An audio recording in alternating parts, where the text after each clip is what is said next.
Hey everybody, my name's Neil. Welcome to my YouTube channel, where you'll find me going through all the trials and tribulations of a 44-year-old skateboarder, kind of learning all over again. I skated a lot in my younger years and stopped in my teens and kind of found it again about 5 years ago and have been skating ever since. But when I started again, it was like starting all over again. So I kind of call myself a beginner all over again. And this is my YouTube channel, kind of documenting the whole thing. So welcome. So over the past maybe 3 or so years, I've been learning to skate on vert ramps. One big reason was that I have a huge fear of heights. I know this sounds bizarre, but I'm scared of heights, and I thought that skating vert ramps might help me deal with that. And sure enough, it kind of is in a roundabout sort of way. But not only that, I also loved watching vert skating when I was a kid. I never really thought that I would be able to do it. And so, you know, as you grow up, you get a bit older, you realize that you can do anything you want if you sort of put your mind to it, or at least you can try to do anything you want. There's nothing really stopping you from trying.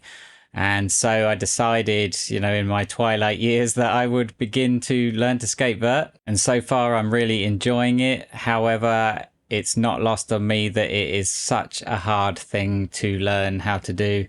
Certainly for me anyway. It seems like younger kids take to it a lot easier than us older folks, and I think there's a lot more fears instilled in your minds the older that you get, and the self-preservation mechanisms kick in. So maybe you relate to that, and if you do, let me know as well, and how you deal with that in your skating or anything else that you do. But anyway, today's video is from a vert session this past week. If you hadn't seen my previous video, here in the UK, summer is well underway. So the weather is great and perfect for outdoor skating.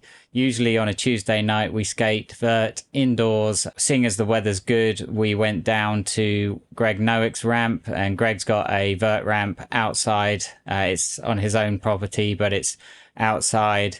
It's a fantastic ramp. So yeah, we decided to forfeit our usual Tuesday indoor session and go down to Greg's and skate outside on his ramp. As ever, it was a fantastic session, beautiful weather, great people to be with, and we had an awful lot of fun. Greg's ramp is a bit bigger than the one we usually skate on Tuesdays. I think it's about 11.5 or 12 feet, and the one we usually skate on Tuesdays I think is about 9.5 to 10 feet. But the bonus of that is that it's got a bit bigger transition, so a bit more flat bottom, and so you kind of feel like you have a bit more time to think about what you're doing. Doesn't feel quite so tight. But the best part about it as well is that Greg's ramp is covered in skate light, which is a really fast material, really fast and grippy. It just is such a nice ramp to skate. So as I said, I'm a beginner vert skater. I don't have many tricks. I'm really spending most of my time at the moment trying to keep the ones that I have in the bag and refine them a little bit, rather than sort of trick collecting and keep trying to do new things. I want to try and get good at the ones that I've got so far and sort of move on from there. So that's what I'm doing on this session, and you'll see at the end of the footage a quite climactic event. I won't spoil it for you, but watch the footage and I'll talk about it afterwards.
Right, so there you go.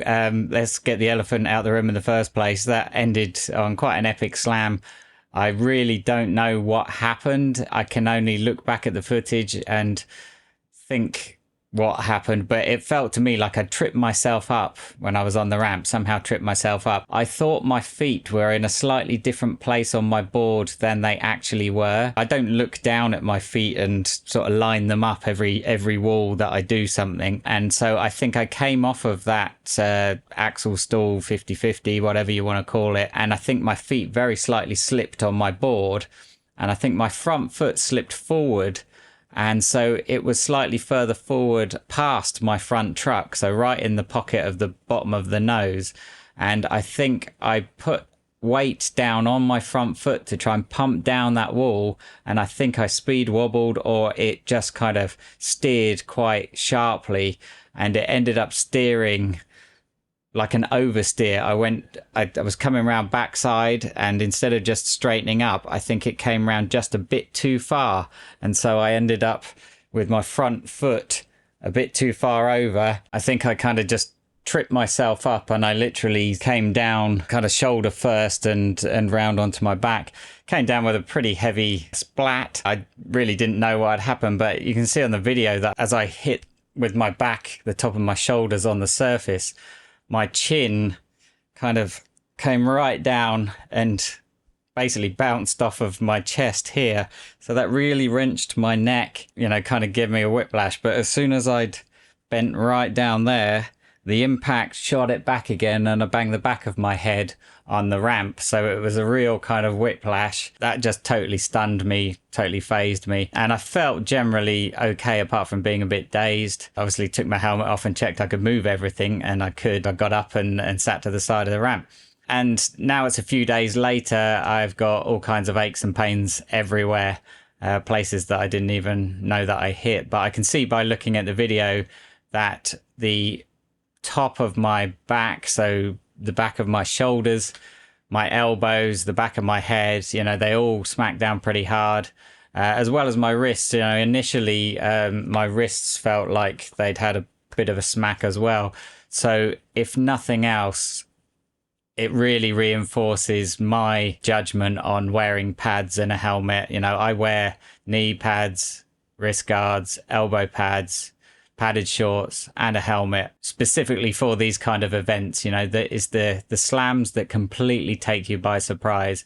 I'm pretty good at bailing out of things. I usually set up a bail as my exit strategy as often as possible. You know, there are times that happen where it's completely out of the blue. You have zero time to react, and you're just going down and you're going to hit hard. You know, I was lucky that it was on a very smooth ramp and not on concrete, because that would have been a whole lot worse. Something to be said for going quite fast though, because when you're traveling quite fast, the impact is sort of taken out with your speed rather than you just hitting straight down in the bottom and stopping dead. You'll see there, you know, I hit, but I slid a long way on the back of my shoulders, kind of upside down, but it takes some of that impact away. And so I'm not as hurt as I think I would have been if I'd have been going slower, or if I'd have been on concrete. Anyway, that's the slam out the way. And, you know, we have to take those slams every now and again. They just happen, and that's part of skateboarding. And it's good to remind you that you're not invincible, no matter whether you feel like you could be because you're so padded up.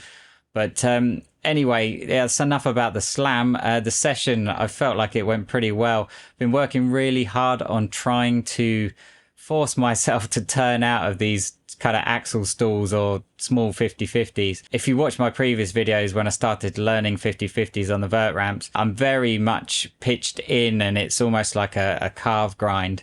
And that was, you know, I was going very fast and just grinding and getting on and getting off as quick as possible. And in the last few weeks, I've just been trying to stand up a bit more on them. So I'm not trying to grind along far. I'm actually more like doing a stall to just stand up a bit more, stand up into it, and then drop back in again. And I get to a certain point sometimes where I get up into it, and the weight going down on my front foot makes me sort of panic, and I jump off.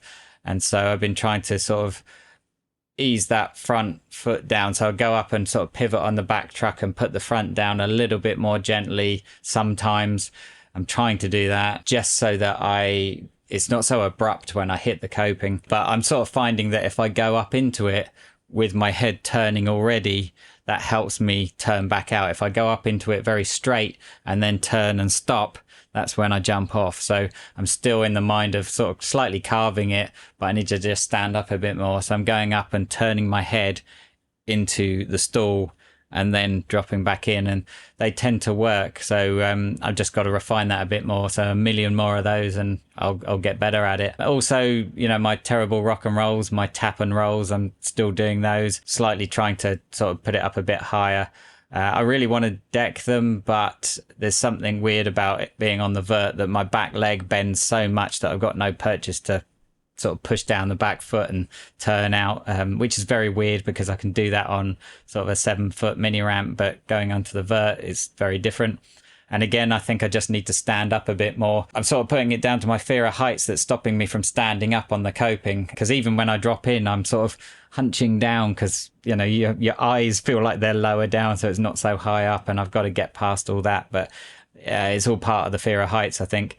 So there's a lot of work to do. And, you know, I've been doing a few, and I said in a previous video I wouldn't bother doing them anymore, but I've been doing a few kind of early grab backside airs just to, so I don't lose those completely. And that's really mostly to practice the landing. I'm not so fussed about the takeoff. I need to start doing the takeoff with a late grab, but I still want to keep the landing in the bag. And what I found is that I bail the landing quite often because I'm not completing the rotation and spotting my landing.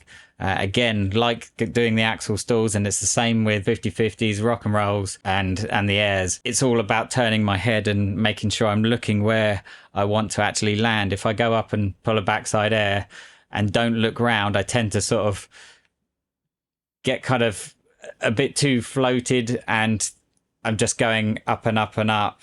And then I get like 90 degrees and then I just bail. I'm not completing the turn all the way around. So some of them look a bit kind of alley-oop or a little bit kind of floaty, where I go up and I just kind of hang there and then just bail out rather than going up and completing the turn to go back down. So yeah, that's what I'm working on at the moment. I'm sure the slam was quite amusing to watch for you. Let me know what you think in the comments below. Are you thinking about skating vert? Do you skate vert already? Are you a beginner like me? I'm sure people have got plenty of advice. You know, advice is coming from everywhere always, but it's very difficult to try and put that into your own body and put that into practice. So, you know, I know a key bit of advice everybody says for axle stalls is you have to kind of alley-oop into them, and little tiny slide of your back wheels as you kind of hop round and alley-oop into them. It's not really working out for me trying to do that, and I never kind of do that, so it's like a whole new thing for me. But I'm quite comfortable doing what I'm doing right now. I just need to stand up more. I'm not having any trouble getting into them anymore. I used to bail trying to get into them because I couldn't think to turn. But I don't have any trouble getting into them now. I just need to stand up a little bit. So anyway, I hope you found the video interesting, useful, fun to watch. Let me know what you think in the comments below. If you've made it this far, leave a like on the video or leave me a comment below, one of the two. It really does help me, and it helps the channel get kind of put in front of the eyes of other people that want to see this kind of content.